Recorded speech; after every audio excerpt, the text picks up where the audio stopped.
السلام علیکم پیارے دوستو۔ محرم اسلامی کیلنڈر کا پہلا مہینہ ہے، لیکن صرف یہ ایک تاریخ نہیں، یہ وہ مہینہ ہے جس میں اسلام کا سب سے دردناک اتہاس جڑا ہوا ہے۔ آج سے تقریباً 1400 سال پہلے سن 680 عیسوی میں کربلا نام کی ایک جگہ پر ایک ایسا واقعہ پیش آیا جس نے انصاف اور ظلم کے معنی کو ہمیشہ ہمیشہ کے لیے بدل دیا۔ دوستو، آپ نے سنا ہوگا کہ جب بھی محرم آتا ہے لوگ امام حسین کی بات کرتے ہیں، ان کی شہادت کا ذکر کرتے ہیں، کئی لوگ ویڈیو دیکھتے ہیں، کئی لوگ کتابیں پڑھتے ہیں۔ میں آج آپ کو وہ بات بتانے والا ہوں جسے شاید آپ نے کبھی جاننے کی کوشش نہیں کی ہوگی۔ دوستو، جب بھی آپ کربلا کی ہسٹری کے بارے میں پڑھتے ہوں گے یا سنتے ہوں گے تو آپ کو ہمیشہ یہی سمجھ آتا ہوگا کہ ایک طرف حضرت امام حسین رضی اللہ تعالی عنہ تھے، ایک نیک دل، سچے اور انصاف پسند انسان، اور دوسری طرف تھا یزید، ایک ایسا شخص جو ظالم تھا، بدکار تھا اور حکومت کی ہوس میں اندھا ہو چکا تھا۔ اور یہی وجہ تھی کہ حضرت امام حسین رضی اللہ تعالیٰ عنہ نے یزید کی سلطنت کو قبول کرنے سے انکار کر دیا تھا۔ اس میں کسی کو کوئی شک نہیں ہونا چاہیے دوستو کہ یزید کیا تھا۔ یزید کی ہسٹری خود چیخ چیخ کر یہ اعلان کرتی ہے کہ اس نے ظلم کی ہر حد کو پار کر دیا تھا۔ ایسے انسان کے ہاتھ پر بیعت کرنا مطلب کیا ہوتا ہے؟ ظلم کو ہاں کہنا، غلط کو صحیح کہنا، اور یہی چیز امام حسین نے ہرگز قبول نہیں کی۔ لیکن دوستو، آج کی اس ویڈیو میں صرف وہی باتیں نہیں دہرائی جائے گی جو پہلے سے آپ جانتے ہیں۔ آج ہم بات کریں گے کربلا کی ان باتوں کی جو شاید آپ نے کبھی نہ سنی ہو، وہ باتیں جو کسی کتاب میں صاف صاف نہیں لکھی گئی، نہ ہی کسی عام ویڈیو میں۔ میں آپ کو لے چلوں گا اس سفر پر جہاں حق کے لیے پیاسا بچہ بھی ہنس کر قربان ہو گیا، جہاں ماؤں نے اپنے بیٹے خود بھیجے میدان میں لیکن پھر بھی سر نہیں جھکایا، کیونکہ یہ کہانی صرف جنگ کی نہیں ہے دوستو، یہ کہانی ہے اس آواز کی جو آج بھی ظلم کے خلاف گونج رہی ہے۔ دوستو، کیا آپ جانتے ہیں کہ کربلا کی کہانی صرف حضرت امام حسین اور یزید کی جنگ نہیں تھی؟ اصل میں یہ کہانی بہت پہلے سے شروع ہوتی ہے، پیغمبر محمد صلی اللہ علیہ وآلہ وسلم کے اس دنیا میں آنے سے بھی پہلے۔ اس وقت جب حجاز، جسے آج ہم سعودی عربیہ کہتے ہیں، بیتے زمانے کی بستی ہوا کرتی تھی، وہاں دو بڑے خاندان رہا کرتے تھے، ایک کا نام تھا ہاشم اور دوسرے کا نام تھا امیہ۔ ہاشم وہ شخص تھے جن کو کعبہ شریف کی دیکھ ریکھ کی ذمہ داری دی گئی تھی، یعنی اللہ کے گھر کا انتظام، پانی سے لے کر مہمان نوازی تک سب کچھ ہاشم کے لوگ کیا کرتے تھے۔ اور ہاشم کا اخلاق اتنا پیارا تھا نا دوستو کہ جو ان سے ایک مرتبہ ملتا تو اس کے دل میں محبت گھر کر جاتی تھی۔ لوگ ان کے نام کی مثالیں دیتے تھے کہ دیکھو یہ ہوتا ہے اصل عزت والا انسان۔ لیکن دوسری طرف امیہ تھا، ایک ایسا انسان جس کا برتاؤ کڑک تھا، انداز تلخ تھا، اور لوگ کہتے تھے کہ جو ایک بار اس سے مل لے پھر دوبارہ اس سے نہ ملنے کی دعا کیا کرتے تھے۔ اب سوچئے دوستو، جہاں ایک طرف عزت والا خاندان جو خانہ کعبہ کی دیکھ ریکھ کرتا تھا، مہمان نوازی کیا کرتا تھا، اور دوسری طرف وہ خاندان جسے لوگ تلخ، تنا ہوا اور گھمنڈی سمجھتے تھے۔ اب دوستو، جب کسی کو عزت نہ ملے اور اسے زبردستی حاصل کرنا پڑے تو کیا کرتا ہے؟ وہ جلتا ہے، حسد کرتا ہے اور پھر نیچے گرنے لگتا ہے۔ بس یہی حال تھا امیہ کا۔ اسے کوئی عزت نہیں دیتا تھا کیونکہ اس کا برتاؤ ہی ویسا تھا، لیکن اسے اپنے ہی بھائی ہاشم سے جلن تھی، حسد تھا۔ اسے غصہ تھا کہ لوگ ہاشم کی عزت کیوں کرتے ہیں، اتنی تعریف کیوں کرتے ہیں، اسے اتنا کیوں مانتے ہیں، اسے کعبے کا ذمہ دار کیوں سمجھتے ہیں۔ تو امیہ نے کوششیں شروع کر دی، چھوٹی چھوٹی حرکتیں، تاکہ اسے بھی ہاشم جتنی عزت ملے۔ لیکن دوستو، عزت حرکتوں سے نہیں ملتی، اخلاق سے ملتی ہے، اور اسی وجہ سے وہ کبھی کامیاب نہیں ہو سکا۔ وقت بیتتا گیا لیکن امیہ کی ہاشم کے لیے نفرت اتنی بڑھتی چلی گئی اور بات یہاں تک آ پہنچی، یہ نفرت اس کی موت کے بعد بھی جاری رہی۔ جس طرح امیہ ہاشم سے نفرت کیا کرتا تھا، اسی طرح اس کی آنے والی نسلیں بھی ہاشم کے خاندان سے نفرت کرنے لگی۔ ادھر ہاشم کا خاندان، جسے دنیا बनु हाशिम के नाम से जानने लगी और उधर उमैया का खानदान जिसे दुनिया बनु उमैया के नाम से जानने लगी। और फिर दोस्तों बनु हाशिम की चौथी नस्ल में ही अल्लाह के आखिरी नबी हजरत मोहम्मद मुस्तफ़ा सल्लल्लाहु अलैहि वसल्लम पैदा हुए। जब आपने 40 साल की उम्र में लोगों को तौहीद का पैगाम दिया तो पूरा मक्का आपके खिलाफ हो गया था। लेकिन अगर सबसे ज्यादा किसी को ज्यादा जलन हुई थी ना तो वो था बनु उमैया का खानदान। क्यों? क्योंकि वो ये बर्दाश्त ही नहीं कर सकते थे कि हमारे दुश्मन खानदान यानी बनु हाशिम में एक नबी कैसे पैदा हो सकता है। दोस्तों अगर आप हिस्ट्री को अगर थोड़ा गहराई से पढ़ भी लेंगे तो आपको एक बहुत ही दिलचस्प चीज पता चलेगी। इस्लाम के शुरुआती दौर में मक्का के कुरैश और मुसलमानों के बीच जो भी जंगें हुई है उनमें से ज्यादातर में मुसलमानों के खिलाफ लड़ने वाली फौज का लीडर कौन था? वही अबू सुफियान, बनु उमैया के सरदार। और ये भी सच है दोस्तों कि मक्का फतह होने से पहले अबू सुफियान ही इस्लाम के सबसे बड़े दुश्मन हुआ करते थे, क्योंकि अबू जहल तो जंगे बदर में ही मारा जा चुका था। लेकिन कहते हैं ना अल्लाह की रहमत बहुत बड़ी है, अल्लाह जिसे चाहे उसे हिदायत देता है। और हुआ भी ऐसा ही। जब मक्का फतह हुआ तो वही अबू सुफियान ईमान ले आए और उनके इस्लाम कबूल करने के बाद बनु हाशिम और बनु उमैया की वो पुरानी दुश्मनी जो पीढ़ियों से चली आ रही थी वो खत्म हो गई। हजरत अबू सुफियान ने अपनी पूरी फैमिली के साथ खास तौर पर अपने बेटे अमीर मुआविया के साथ इस्लाम की खिदमत में जिंदगी गुजार दी। लेकिन दोस्तों ये सब तब तक ही था जब तक नबी पाक सल्लल्लाहु अलैहि वसल्लम इस दुनिया में मौजूद थे। जब हजरत मोहम्मद मुस्तफ़ा सल्लल्लाहु अलैहि वसल्लम का इंतकाल का वक्त करीब आया तब तक बनु उमैया और बनु हाशिम के दरमियान जो दुश्मनी थी वो थम चुकी थी। नबी सल्लल्लाहु अलैहि वसल्लम के बाद भी हजरत अबू बकर सिद्दीक रदी अल्लाह ताला अन्हु और हजरत उमर फारूक रदी अल्लाह ताला अन्हु के दौर तक सब कुछ ठीक चल रहा था। लेकिन फिर तीसरे खलीफा हजरत उस्मान गनी रदी अल्लाह ताला अन्हु के दौर में जो खुद बनु उमैया में से थे हालात बदलने लगे और वहीं से फिर से शुरू हुई वो पुरानी रंजिश, वो पुरानी छुपी हुई नफरत जो कभी उमैया और हाशिम के दरमियान दबी पड़ी थी। कहा जाता है दोस्तों कि मदीना में एक शख्स हुआ करता था जिसका नाम था मरवान।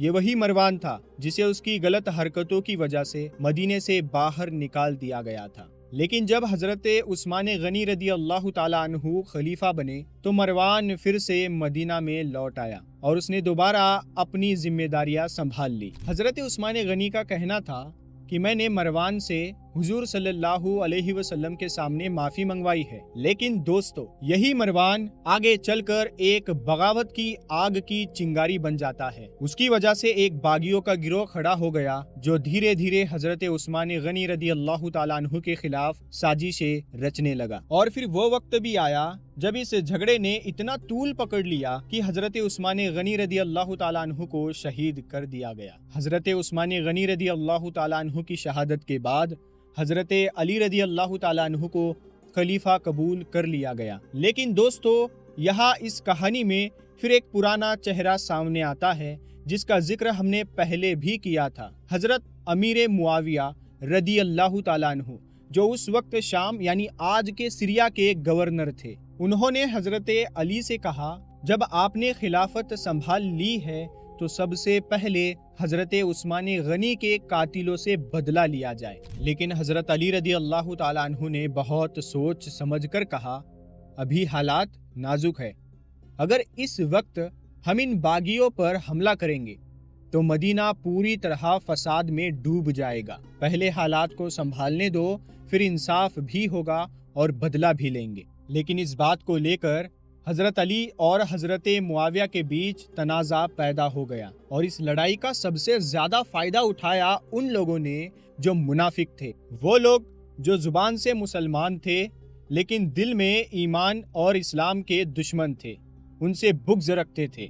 उन्होंने इस मौके का फायदा उठाया और मुसलमानों को आपस में लड़ा दिया। और फिर इस्लामी तारीख में पहली मर्तबा एक मुसलमान की तलवार दूसरे मुसलमान पर अपने भाई पर उठ चुकी थी। ये था इस्लामी हुकूमत का पहला गृह युद्ध जिसे सिविल वॉर कहते हैं, जहां दुश्मन बाहर से नहीं आया था, जो हमारे ही बीच में कहीं मौजूद बैठा हुआ था। दोस्तों इस्लामी तारीख में वो दौर भी आया जब मुसलमानों ने आपस में ही 2 जंगें लड़ी। एक को कहा गया जंगे जमल और दूसरी को जंगे सिफ़ीन। सोचिए दोस्तों, जहां कभी कंधे से कंधा मिलाकर लड़ने वाले लोग अब एक दूसरे के सामने हथियार लेकर खड़े हो चुके थे। और इन दोनों लड़ाइयों के दरमियान हजरत अली रदी अल्लाह ताला अन्हु की पूरी खिलाफत झगड़े सुलझाने में ही निकल गई। ना बाहर की कोई फतह हुई, ना अंदर का कोई अमन बना। बस एक मुसलमान को दूसरे मुसलमान से बचाने की कोशिश चलने लगी। हजरत अली रदी अल्लाह ताला अन्हु के बाद आपके बड़े बेटे हजरत इमाम हसन रदी अल्लाह ताला अन्हु को लोगों ने खलीफा कबूल कर लिया। लेकिन उधर शाम में हजरत अमीर मुआविया रदी अल्लाह ताला अन्हु ने भी अपनी खिलाफत का ऐलान कर दिया था। और दोस्तों, हजरत इमाम हसन रदी अल्लाह ताला अन्हु ने सिर्फ 6 महीने तक ही खिलाफत चलाई। फिर ये खुद उन्होंने कहा, मैं अपने ही भाइयों के बीच फसाद का जरिया नहीं बन सकता। अगर मुसलमानों की जान, अमन और एकता बचानी है तो मैं अपनी कुर्सी छोड़ दूंगा। इमाम हसन ने सुलह कर ली और अमीर मुआविया की खिलाफत को मान लिया। लेकिन इतिहासकार अमीर मुआविया रदी अल्लाह ताला अन्हु को खलीफा नहीं मानते, बल्कि इस्लामी दुनिया का पहला बादशाह मानते हैं। और दोस्तों, हजरत अमीर मुआविया रदी अल्लाह ताला अन्हु कोई आम इंसान नहीं थे। वो सहाबी रसूल थे, पढ़े लिखे, सियासी, समझदार और नेक इंसान भी थे। उनके दौर में किसी को भी ना इख्तिलाफ था ना ही एतराज था। लेकिन सारा मामला तब बिगड़ा जब हजरत अमीर मुआविया रदी अल्लाह ताला अन्हु के बाद उनका बेटा यजीद तख्त पर बैठ गया। यजीद एक ऐसा नाम जिसने खिलाफत को गंदा कर दिया। वो शख्स जिसके बारे में कोई कहता था कि वो शराबी था, कोई कहता है जिनाकार था, कोई कहता है जुल्मी था। लेकिन सारे इतिहासकार इस बात पर इत्तेफाक रखते हैं कि यजीद खिलाफत के लायक बिल्कुल भी नहीं था। और इसी वजह से हजरत इमाम हुसैन रदी अल्लाह ताला अन्हु ने यजीद की बैत करने से इनकार कर दिया था। चाहे दबाव पड़ा, चाहे धमकी मिली, चाहे दुनिया साथ छोड़ दे, लेकिन हुसैन रदी अल्लाह ताला अन्हु ने झुकने से इनकार कर दिया था। दोस्तों, जब हजरत इमाम हुसैन रदी अल्लाह ताला अन्हु ने यजीद की बैत करने से साफ इनकार कर दिया तो वो मक्का वापस लौट आए। अब तक पूरे मक्का में ये खबर पहुंच चुकी थी कि इमाम हुसैन ने यजीद को नहीं माना, और यही वजह है कि उन्हें कूफा शहर से लगातार खत आने लगे थे। अब दोस्तों, आपको बताते चले, कूफा वही शहर था जहां हजरत अली के दौर में इस्लामी सल्तनत की राजधानी थी। इसीलिए वहां पर हजरत अली के वफादारों की तादाद बहुत ज्यादा थी। इमाम हुसैन रदी अल्लाह ताला अन्हु को जब ये खत आने लगे कि आप कूफा आ जाइए, हम आपके साथ खड़े हैं, तो उन्होंने कोई जल्दबाजी नहीं की। उन्होंने सोचा पहले हालात का जायजा लिया जाए, और फिर उन्होंने अपने चचेरे भाई हजरत मुस्लिम बिन अकील रदी अल्लाह ताला अन्हु को कूफा रवाना किया। और जैसे ही हजरत मुस्लिम बिन अकील रदी अल्लाह ताला अन्हु कूफा शहर पहुंचे तो लोगों की भीड़ जमा होने लगी और वो बैत करने लगे। हर रोज बैत करने वालों की तादाद बढ़ती ही चली गई। लोग जोश में थे, दिल से चाहते थे कि हजरत इमाम हुसैन ही खलीफा बने।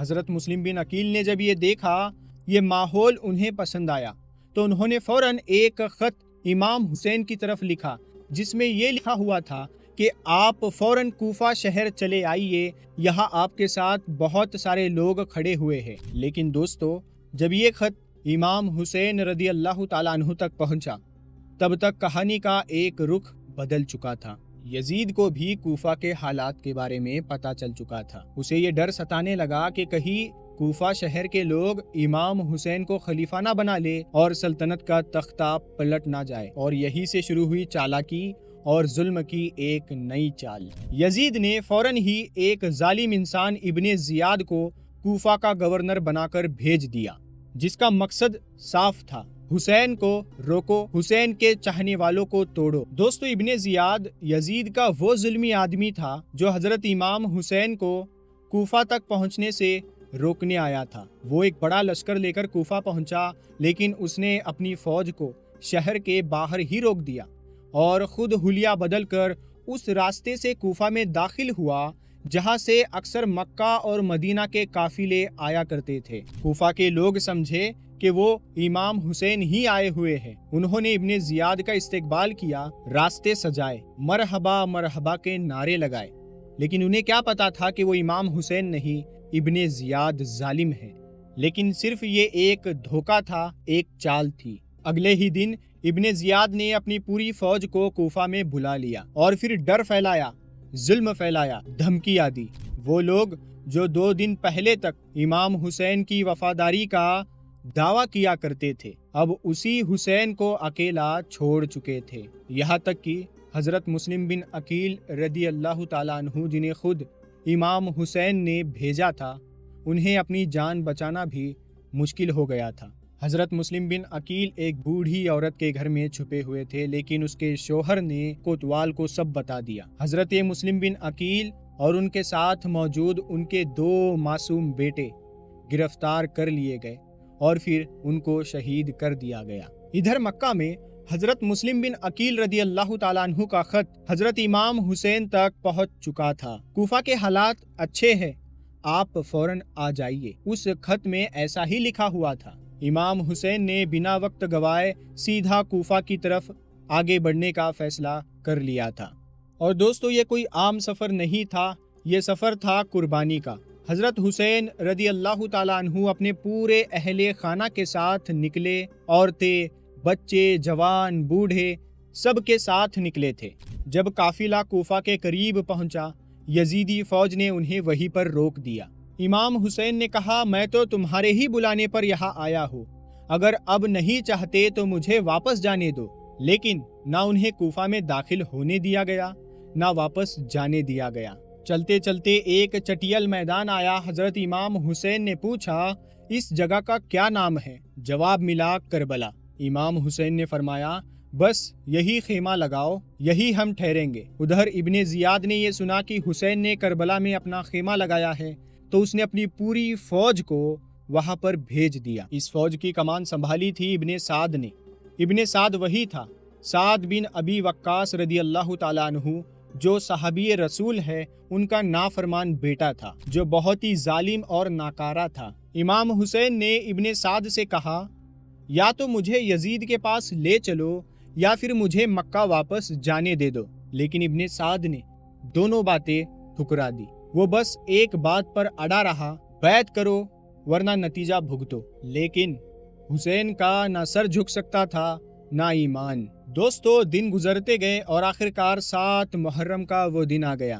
آپ کو بتاتے چلے کہ کربلا کے میدان میں کوئی پانی کا انتظام نہیں تھا، بس ایک ہی ذریعہ تھا، نہر فرات۔ لیکن 7 محرم کے دن یزیدی فوج نے نہر فرات کا پانی بھی بند کر دیا تھا۔ امام حسین رضی اللہ تعالیٰ عنہ اور ان کے سارے خیمے کو پیاسا کر دیا گیا تھا۔ جوان لوگ تو پیاس سہ گئے، لیکن دوستو، چھوٹے چھوٹے بچوں کی حالت بہت خراب ہو چکی تھی۔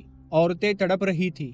6 مہینے کا معصوم علی اصغر سوکھی زبان سے ماں کی چھاتی کو دیکھتا رہا۔ حضرت عباس علمدار رضی اللہ تعالیٰ عنہ، امام حسین کے وہ بھائی جن سے یہ پیاس دیکھی نہیں گئی، انہوں نے مشکیزہ اٹھایا، گھوڑے پر سوار ہوئے اور نہر فرات کی طرف دوڑ لگائی۔ پانی بھر لیا، لیکن جیسے ہی واپس لوٹنے لگے تو یزیدی فوج نے تیر برسانے شروع کر دیے۔ حضرت عباس کا جسم چھلنی کر دیا گیا، خون سے سنا مشکیزہ، لیکن پانی خیمے تک نہ پہنچ پایا۔ اس بچے نے نہ جنگ کی نہ حکومت مانگی، بس ایک گھوٹ پانی چاہتا تھا۔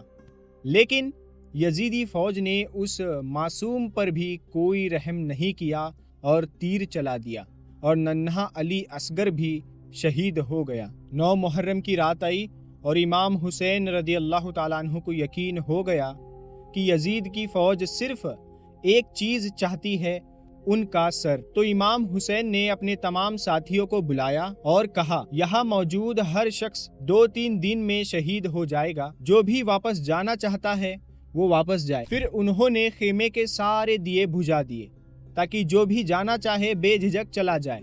کچھ دیر بعد دیے دوبارہ جلائے گئے تو ہر چہرہ آنسوؤں سے بھیگا ہوا تھا۔ کوئی بھی امام حسین کو چھوڑ کر نہیں جانا چاہتا تھا۔ اور پھر 10 محرم کی صبح آئی۔ ایک طرف یزید کی فوج ہزاروں کی تعداد میں اور دوسری طرف حسین صرف 72 وفاداروں کے ساتھ۔ دوستو، جنگ ہوتی رہی اور ایک ایک کر کے حضرت امام حسین کے وفادار اور بہادر جوان شہید ہو گئے۔ نہ جانے اللہ تعالیٰ نے इमाम हुसैन के बाजुओं में कैसी ताकत रख दी थी कि एक बेटे की लाश को वो खुद उठाकर ले आते थे और दूसरे बेटे को नए जोश के साथ में मैदान में लड़ने के लिए भेजते थे। धीरे धीरे सारे साथियों की मिट्टी लाल हो चुकी थी, वफा की जमीन सूख चुकी थी और फिर इमाम हुसैन ने खुद तलवार उठाई। तन्हा थे लेकिन हिम्मत से भरे हुए। पूरी यजीदी फौज थी सामने, लेकिन कोई भी सामने आने की हिम्मत नहीं करता था।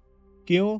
क्योंकि वो अली का बेटा था, वो हक का वारिस था, वो जन्नत के जवानों का सरदार था। इब्ने साद को ये समझ में आ गया कि हम ये लड़ाई इंसाफ से नहीं जीत सकते, तो उसने अपने तमाम सिपाहियों को हुक्म दिया, एक साथ हमला करो। हजरत इमाम हुसैन हर बार वार सहते, लेकिन हर वार के जवाब में एक ही बात कहते, तादाद से हक नहीं बदलता, सच अकेला भी हो तो पूरी दुनिया पर भारी होता है। जंग जारी थी, लेकिन फिर अजाने असर हो गई। इतना लहू, इतना जुल्म, इतनी थकावट, लेकिन फिर भी इमाम हुसैन ने नमाज नहीं छोड़ी और सजदे में चले गए। लेकिन यजीदी फौज को यही मौका चाहिए था, क्योंकि वो इमाम हुसैन से ऐसे ही फेस टू फेस नहीं लड़ पा रहे थे, तो ये मौका उन्होंने गनीमत जाना।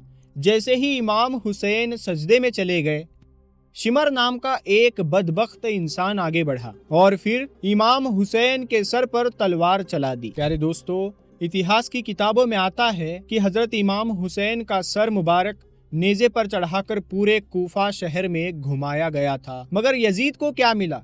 यजीद ने अपना तख्त बचा लिया, लेकिन अपना नाम हमेशा के लिए मिटा लिया।